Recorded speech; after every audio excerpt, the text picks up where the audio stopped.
con la clase donde la dejamos. Fantástico. Hasta ahora estuvimos viendo todo muy teórico, o sea, todo cómo analizamos las potencias, cómo analizamos las correas, pero las correas que estamos viendo eran correas que, un segundito que vamos a admitir a la gente que está entrando ahora.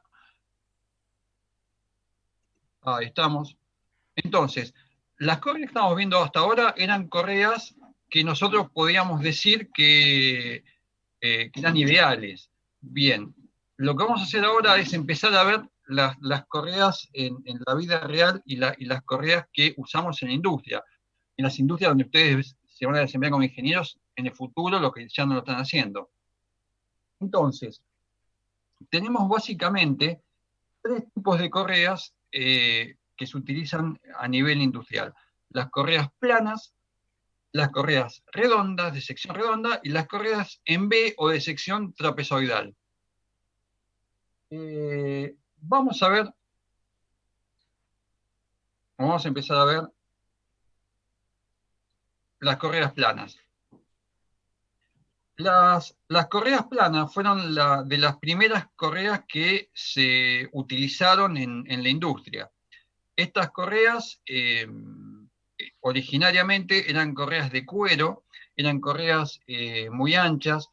Estas correas tenían la ventaja de que el cuero en sí tiene un muy buen nivel, un muy buen coeficiente de fricción con los hierros y con los aceros. Pero bueno, tienen otras desventajas que vamos a ver más adelante. Además, en la industria moderna, o sea, si dependiéramos de la industria del cuero, o sea, no solamente por el tema ecológico, sino además por un tema de costos, no sería demasiado viable. Y además, las correas de cuero tienen algunos problemas que vamos a ver dentro de un ratito. Las correas que son solamente de cuero. Vamos a ver entonces, las correas de cuero fueron las primeras que se implementaron, se dejaron de usar durante mucho tiempo, que fueron reemplazadas por las correas en B, pero o sea, con el desarrollo de nuevos materiales polímeros, como las correas planas pueden ser mucho más delgadas, o sea, tienen expresiones mucho menores que las correas en B, tiene unas ventajas muy buenas, especialmente en máquinas especiales. Entonces, desde hace ya unos cuantos años, se volvieron a reintroducir en la industria las correas planas. La característica principal que tienen las poleas para correas planas es que por lo general la superficie de contacto en el sentido transversal es abombada, es decir, tiene como una especie de curvita la superficie de contacto, no es totalmente derecha. Acá les doy, hay varias formas, como todo, de ver y cada fabricante tiene su fórmula, pero una forma práctica de saber más o menos cuál es la altura esta H del bombé que tiene la polea, está dada por esta formulita. Las correas redondas no son definitivamente las más habituales, no tienen, o sea, no hay tantos usos industriales para las correas redondas. Se usaban muchos en la industria textil, en máquinas de coser, pero no son tan habituales. Lo que sí tienen eventualmente un uso importante, como decía, en la industria textil. Más allá de esto, fíjense que el canal de la correa, de las correas redondas, o sea, se adapta a que tengan la mayor superficie de contacto posible.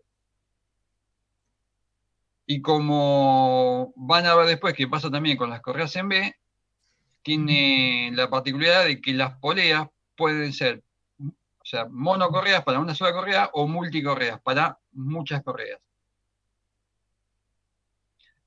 Y vamos a ver ahora la reina madre actual de todas las correas, que es la correa en B, que es la correa que industrialmente más se utiliza. La correa en B tiene una particularidad. la parte que apoya de la correa en B sobre el perfil de la polea son solamente los costados, la zona de contacto, lo que acá está marcado en el dibujo en amarillo. No se van a hacer, o sea, el análisis de correas en B se basa justamente en que la parte de abajo de la correa, o sea, el diámetro interior de la correa, nunca toque la polea. Ahora lo vamos a ver mejor esto. Y fíjense que las poleas para correas en B tienen, o sea, tienen un cubo, tienen un buje que va a ser el que va a estar en contacto con el eje que genera el movimiento o al que se le entrega movimiento. Oh, perdón que tengo gente, vamos a admitir a los que están entrando ahora. Bienvenidos Lucas, Agustina y Agustín. Ahí está, listo, estamos todos ya, entonces, o creo. Bien, seguimos. Entonces, las poleas para correas en B, ¿sí? Tienen una forma de cuña y una forma de B, y en la cual entra acuñada la correa. O sea, cuando yo a esta correa la coloco, vamos a poner el puntero de vuelta, cuando esta correa la coloco o sea, coloco una correa en cada uno de estos canales, ¿sí? La correa va a generar fricción, pero además va a generar un efecto de acuñamiento. La correa va a tender a acuñarse, va a tender a clavarse, entre comillas, en el canal, ¿sí? Este efecto de fricción y de acuñamiento, ¿sí? Genera un efecto de fricción mucho más potente que el efecto de fricción simple de material contra material de la correa contra material de la polea. Vamos a verlo más claro en la próxima diapositiva. Si yo tuviera solamente la misma correa en B apoyada en una correa con llanta plana o en una polea con la cuña en B, ¿sí? Vemos que la zona de contacto es esta y la zona de contacto aquí es esta. Acá tengo o sea, el coeficiente de fricción F normal, que varía entre 0 y mu, ¿sí?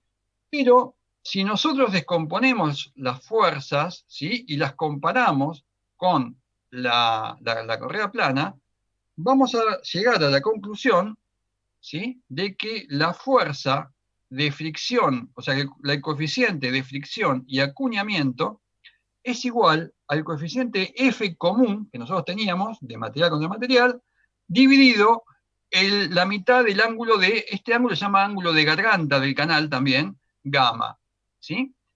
Este ángulo gamma va a variar según los fabricantes, ¿sí? Al igual que el ángulo de inclinación de las correas. Este ángulo puede variar entre 36 y 40 grados aproximadamente. Y este coeficiente de fricción y acuñamiento, como ustedes pueden ver, si ustedes hacen la cuenta, van a ver que el coeficiente de fricción y acuñamiento es casi 3 veces mayor que el coeficiente de fricción solo. Y el máximo valor que voy a obtener es que el coeficiente de fricción y acuñamiento máximo, mu A, va a ser, o sea, mu alfa va a ser igual a mu dividido el seno de gamma sobre 2, que es la mitad del ángulo de garganta del canal. Y siempre teniendo en cuenta y especial consideración de que es fundamental no permitir que la correa toque el fondo de la polea. ¿Por qué? Porque si la correa toca el fondo de la polea, entonces ya pierde el efecto de acuñamiento, ¿sí? Y solamente voy a estar en presencia del coeficiente de fricción solo, que es prácticamente una tercera parte menos, un 66% menor que el anterior.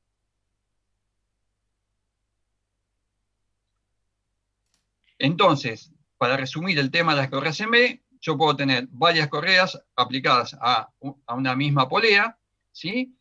Y cuando yo analice la ecuación de fricción de estas poleas y la lleve a un gráfico de tensiones, comparación análisis de Prony, voy a ver que, que la pendiente de la recta de fricción va a ser mayor en este caso. ¿Por qué? Porque el coeficiente de fricción es mayor. ¿Mm? Bien, hoy en algún momento dijimos que es importante mantener, o sea, generar una tensión inicial T sub 0 o una tensión de montura T sub 0 y mantenerla. Una de las formas, hay varias formas, que son en el apunte les puse las principales, hay varias formas de mantener esa tensión T sub 0. Debido a que las correas con el tiempo se van alargando y al irse alargando, es decir, al irse modificando su longitud, ¿sí? O una de dos, necesito de alguna forma o cambiar las correas o que la distancia entre centros aumente levemente. Pero ¿cómo hago para hacerlo eso en forma automática? Bien, hay varias formas. Una forma es esta que tenemos acá en pantalla, ¿sí? Donde acá tenemos una foto de un caso real, en el cual el motor está montado sobre un pivot, ¿sí? Entonces, la tensión inicial T sub 0, en realidad la voy generando por el momento que me genera la rotación del peso del motor alrededor de este punto. Vamos a verlo un poco más claro. La forma de generar la tensión T sub 0 es con la fuerza, o sea, con el peso del motor, donde el peso del motor es Wm, y ustedes fíjense que el motor puede girar alrededor de este pivote, ¿no? Generando una tensión que va a ser más o menos la misma, no importa que la correa tenga unos milímetros más o unos milímetros menos. Alguien me puede decir, Carlos, ¿pero esta es la única forma? No, hay un montón de formas. O sea, dos de las formas más comunes también es, en lugar de que haya un pivot, montar un resorte que me mantenga con una fuerza constante sobre una base que puede ser deslizable. U otra forma, que es decir, Carlos, vimos antes que había una polea tensora. Ajá. Entonces, yo puedo de alguna forma suministrarle una fuerza más o menos constante a la polea tensora para que me genere la tensión necesaria de forma más o menos constante a medida que se va alargando un poco la correa por el uso. Hay otras formas también como de poner un resorte sobre el brazo de la polea tensora. Hay muchas formas. Estas tres que vimos son las más significativas. Bien, ya estamos viendo algunos de los detalles que se van generando cuando yo ya no considero a mi mecanismo como un mecanismo ideal, sino como un mecanismo real. ¿Cuál es el próximo paso que vamos a dar para analizar este fenómeno? Que dicho sea de paso, este fenómeno es un fenómeno muy complejo, muy complejo. El análisis que hicimos nosotros es un análisis que en líneas generales y desde un punto de vista macro es completamente válido. Ahora, en situaciones en las cuales son más extremas, ya no es tan válido y bueno, entonces hay que hacer algunos ajustes al modelo. Nosotros, lo próximo que vamos a ver es el efecto que genera que la correa no sea infinitamente delgada, ¿sí? Sino que tenga un espesor determinado. Fijémonos en lo siguiente. Supongamos dos secciones paralelas, ¿sí? Dos secciones paralelas a un elemento de correa, ¿sí? Y las secciones son transversales a la correa. Cuando la correa está en la posición 1, estas dos secciones están más o menos paralelas, ¿sí? En la medida que la correa va ingresando a la zona de contacto, ¿sí? Y empieza a estar en contacto con la polea, llega un momento, ¿sí? Llega un momento en el cual, ¿sí? Los puntos inferiores, las secciones inferiores tienden a acercarse y las superiores, como los puntos A y C, tienden a separarse. Y cuando sale de la polea, va a tender a tener una posición más o menos parecida a la que tenía antes, ¿sí? En realidad, en el ramal tenso, en realidad en el ramal tenso las tensiones hacen que estos puntos estén un poco más juntos y en el ramal flojo es al revés, pero bueno, eso es un detalle menor a esto. Esta apertura y esta separación en la superficie y esta unión acá en la parte, en la superficie inferior, ¿sí? Repetido por la cantidad de ciclos que va generando las vueltas de la correa, van generando un desgaste superficial en las correas. Y esto pasaba fundamentalmente en las antiguas correas de cuero. En las viejas correas de cuero se iban generando en la superficie unas marcas, ¿sí? Que es algo parecido a lo que pasa en los cinturones de cuero cuando tienen mucho uso, que uno ve que se hacen como unas rayitas. Bueno, las rayitas en la parte de afuera que se generan es justamente por fatiga superficial que se va abriendo y que van sacando de uso a estas correas, ¿sí? Este no es el único efecto que genera estas separaciones y estas vueltas y estas uniones. Estas separaciones y estas uniones también generan micro resbalamientos, que también sacan a la correa de sincronismo, y que cuando el espesor es muy grande es más notorio. Y ese fue uno de los primeros problemas que tuvieron las correas en B. Pues las correas en B son bastante más anchas que las correas planas.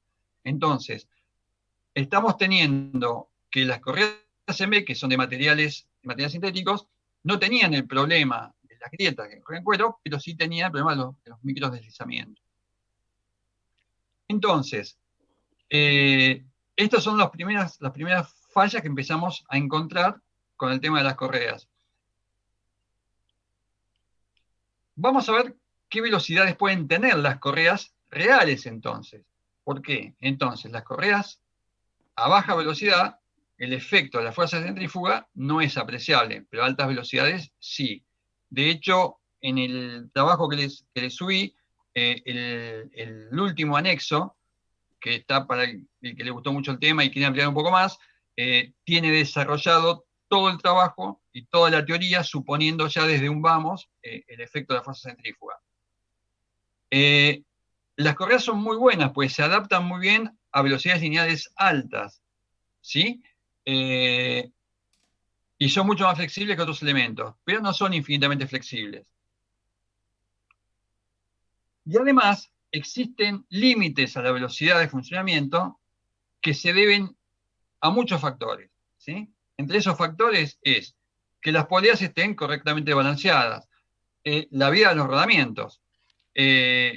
Recordemos que tenemos una fuerza de montaje y la fuerza de montaje afecta directamente la vida de los rodamientos o de los cojinetes que estoy utilizando. En la medida que aumenta la velocidad, va a aumentar muy rápidamente el esfuerzo centrífugo. La cantidad de ciclos de flexión por unidad de tiempo también limitan la vida útil de la correa. Y por último, la capacidad neta para transmitir potencia, ¿sí? Va disminuyendo en la medida de que la correa se va deteriorando. Por lo general, cada fabricante va a imponer o nos va a determinar cuáles son los límites de velocidades adecuados para su correa. Vamos a ver en la diapositiva siguiente, vamos a ver el efecto de la fuerza centrífuga, que es cuando yo estoy considerando que ese efecto es importante. Cuando consideramos la fuerza centrífuga, se demuestra que esta fuerza centrífuga P sub C, ¿sí? Esta fuerza centrífuga P sub C tiene un valor que va a ser proporcional a la masa por unidad de longitud por la velocidad lineal al cuadrado. Masa por unidad de longitud, que acá lo llamamos M', por la velocidad al cuadrado. Y acá vemos cómo afecta directamente a la recta de fricción, ¿sí? Donde esta carga por fuerza centrífuga se resta a ambas tensiones.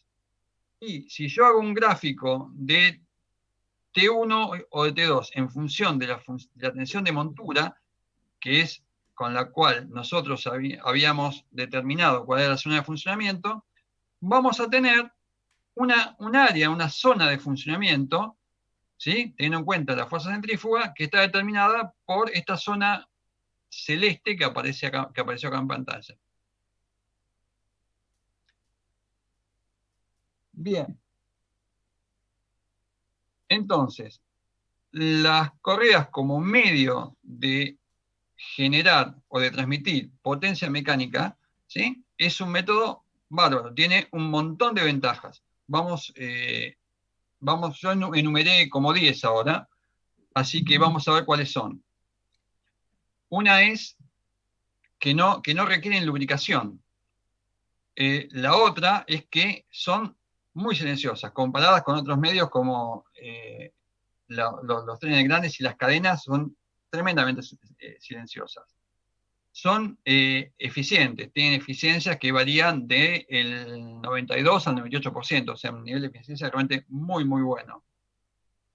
Tienen algo que es fantástico, o sea, como tienen poca masa en general, el arranque operativo, ¿sí? Va a ser, el arranque de la operación va a ser suave, no va a ser algo pesado como pasa con otros medios. Tenemos que hay una variedad y dimensiones estándar que es increíble. Ustedes cuando hagan el trabajo práctico van a ver la cantidad de modelos y de variantes que tienen. Y ahora, antes de terminar la clase, vamos a ver algunos ejemplos. Vamos a poner que son, no son infinitas, pero casi. El rango de potencia con que operan es muy grande. Si bien las correas, al transmitir por fricción, están limitadas, no, o sea, no pueden transmitir potencias extremadamente altas, sí tenemos que, el rango de potencia que operan es increíble. Y tenemos correas que están operando motores de 20 kilowatts o de 30 kilowatts, y tenemos, o sea, poleas que están operando un motorcito eléctrico en un escáner portátil con poleitas de polietileno, ¿sí? Y con gomitas y con correas que son casi son más débiles que banditas elásticas. O sea, el rango de potencias es asombroso. En ese sentido, no hay con qué darles.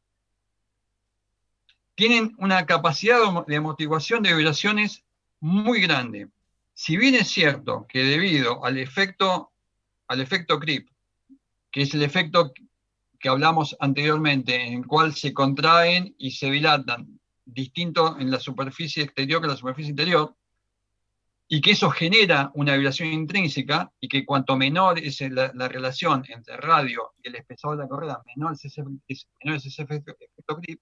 También es cierto que las correas en sí tienen la capacidad muy buena de amortiguar vibraciones en el eje motor. Es decir, si yo tengo alguna vibración en el eje motor, esa vibración la amortigua muchísimo y llega muy, muy, muy, o sea, hay un efecto de dampening muy grande de la correa con respecto del eje motor al eje conducido. Dicho sea de paso, en la carpeta de temas teóricos de la página nuestra, les colgué un videito de correas que está en inglés, pero que se entiende muy, muy fácil, que les recomiendo que lo vean. No es La Casa de Papel 4, pero también dura 8 minutos, así que si pueden, pegarle una ojeada. Bien, las correas pueden tolerar leves desalineaciones entre los ejes. Estamos hablando de correas en B. Las correas planas, si están desalineados los ejes, estamos en problemas. Pero las correas en B soportan leves desalineaciones, y las correas redondas también. Perdón, que tengo una persona pendiente. Adelante, Juan. Listo. Seguimos. Las correas pueden resbalar. Y esto, si dijimos que no es bueno que las correas resbalen, ¿por qué decimos, lo ponemos como una ventaja que pueda resbalar? por algo muy, muy sencillo. Si nosotros tenemos una máquina útil, ¿sí? Y tenemos una máquina motora, y la máquina motora está transmitiendo potencia, ¿sí? Por una correa, y por algún motivo la máquina útil se traba, es decir, se clava la polea, si se clava la polea conducida, ¿sí? El motor sigue funcionando. Entonces, en esa instancia que el motor sigue funcionando, si yo tuviera una cadena o si tuviera una sucesión de engranes que se llama trenes de engranajes, que siguen girando, al trabarse la polea motora, se destruye automáticamente todo el mecanismo de transmisión. En el caso de las correas actúan como fusibles, es decir, la correa va a seguir girando, eventualmente se va a romper, después cambio la correa, destrabo la máquina y desde el punto de vista del tiempo de setup y del tiempo de interrupción de producción, es infinitamente menor que en el caso de que si se destruyera todo un sistema de transmisión mucho más complejo como de trenes de engrane, que me sacaría una máquina fuera de servicio por lo menos durante 1 o 2 días. Y en el caso de las correas puede llegar a ser minutos de salida de servicio.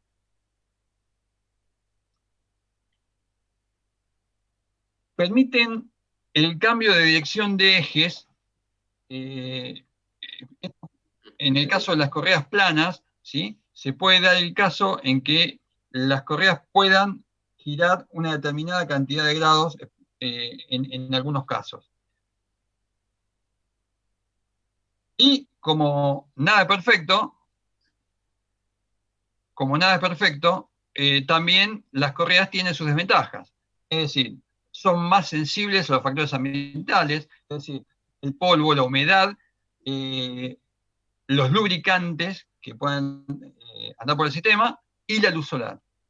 Ustedes saben que la luz solar tiene radiación ultravioleta y la radiación ultravioleta tiende a cortar las cadenas de polímeros y las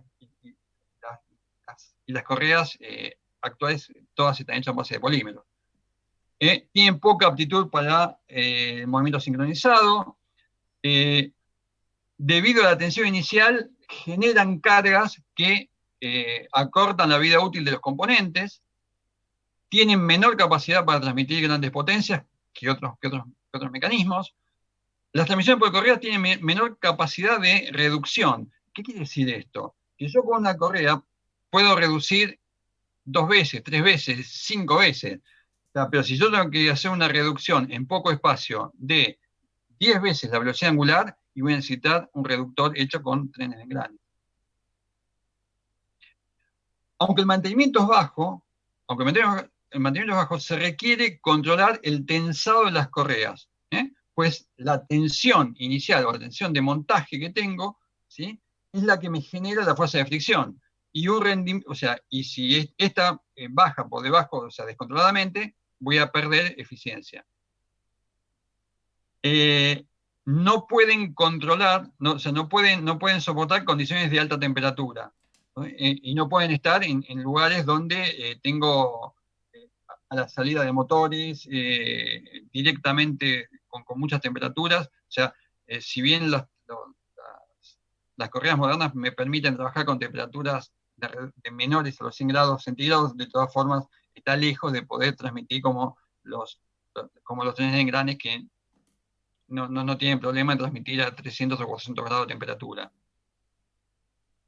Y poseen un deterioro mayor y una vida útil menor que las cadenas o los trenes de engranes, obviamente. Acá tenemos ejemplos de correas planas, ¿sí? Acá tenemos ejemplos de correas planas que son como se utilizan en la industria.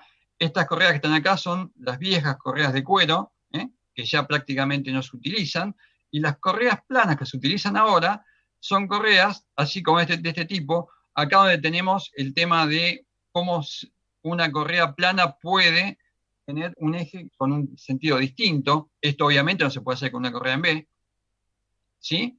Y las correas actuales de polímeros son correas que tienen varias capas distintas algunas de las cuales le dan una consistencia exterior, algunas de las cuales le dan la del centro, que por ejemplo es de poliamida, es la que le da la resistencia para mantener T0 siempre constante, y una goma especial con un alto valor de coeficiente de fricción, ¿sí?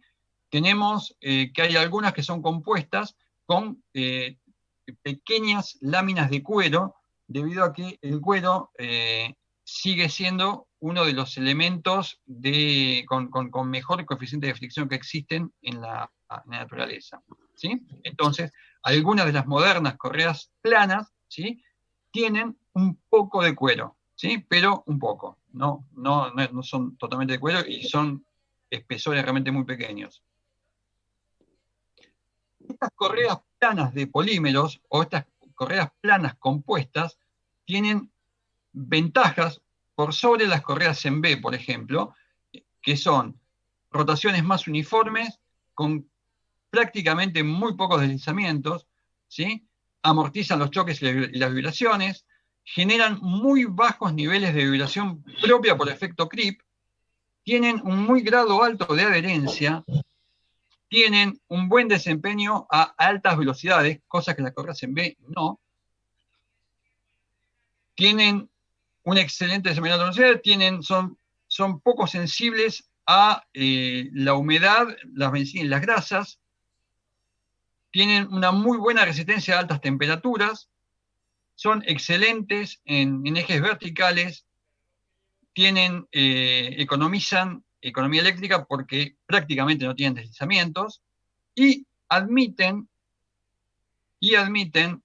una menor distancia entre ejes. ¿Por qué? Porque al ser tan delgadas, ¿sí?, la flexión que pueden... tengo una persona pendiente, perdón. Ahí está. Listo, Francisco.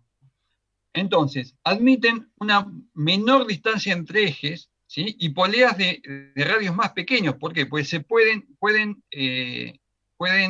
flexionarse mucho más.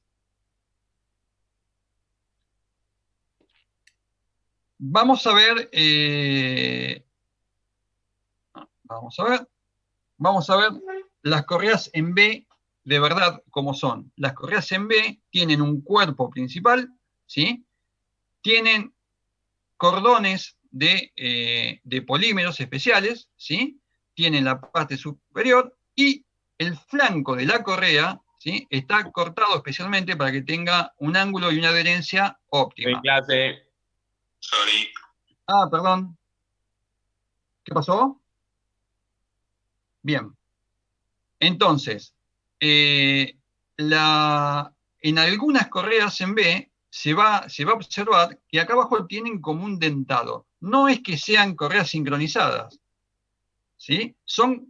Lo que se hace, este ranurado que se le hace a algunas correas en B, es para mejorar la flexión que puede tener la correa. Es decir, una correa ranurada, ¿sí?, tiene más capacidad de flexión y puede adaptarse mejor a poleas más pequeñas. Esto lo vamos a ver con más detenimiento en la práctica. Las correas en B clásicas, ¿sí?, en función de sus dimensiones, se clasifican como A, B, C, D y E, y recientemente se agregó la Z, ¿sí?, en función de las medidas que tienen. Están casi todas normalizadas por las normas más habituales, como pueden ser las normas ISO o las normas ISO o las normas DIN alemanas, pero están en para todas las normas que se usan habitualmente. Vamos a ver entonces las correas clásicas. Las correas clásicas, que son como las que vimos recién, que pueden ser sin ranurado o con ranurado. Estas correas tienen una forma, una nomenclatura en las cuales la letra me dice cuál es el ancho de la correa, ¿sí? El número me va a decir la longitud exterior de la correa en pulgadas, ¿sí? Y si a la correa le agrego una X, quiere decir que está ranurada.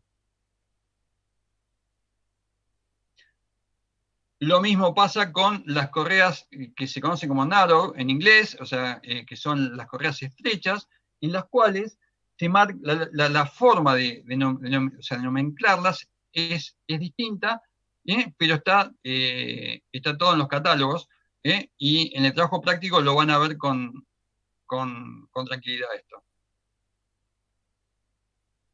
Bien, y para ir terminando, vamos a ver cómo hacemos para instalar y mantener las correas en general en la industria, que es algo que a ustedes, como ingenieros industriales, les va a interesar, porque de esto va a depender muchas veces su posición en la empresa donde estén trabajando. O sea, cuando se instalen las correas, el motor debe ser movido hacia la máquina. Nunca, nunca, pero nunca jamás hay que colocar o quitar y colocar correas sin destensionarlas previamente, ¿no? Hay que comprobar. Carlos, Sí, queda un minuto. listo. Bueno, en un minuto va a empezar a grabar. Eh, lo último que les decimos es que si hay que cambiar correas, hay que cambiar el juego completo, ¿no?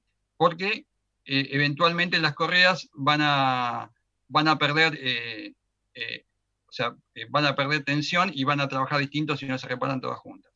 Y con esto llegamos al fin, medio apresurado, pero al fin por primera vez en nuestra historia. En segundos va a cortar porque va a empezar a grabar automáticamente. Eh, si alguien tiene alguna duda, me la manda por mail. ¿Mm? Y